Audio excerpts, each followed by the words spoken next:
In this video, I'll show you how you can remake in League of Legends and what the rules are for it. Now, if you go on the Remake website on League of Legends, it says here that for the first 90 seconds, if a player is disconnected or inactive, basically means that they have not connected to the game or they're AFK in the base, you will have the option to remake. Now, that option will be for 1.5 minutes. So after 90 seconds you can do it, and then it will stay there for 90 more seconds. Now then you should be able to remake until the 3-minute mark, and after that it will no longer be available.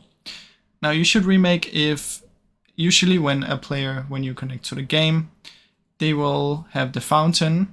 If they're standing in the middle of the fountain, it means that they have not connected to the game. Now if they're standing on the outside of the fountain, it could mean that they're still going into the game and they just haven't loaded in yet. So keep that in mind before you remake.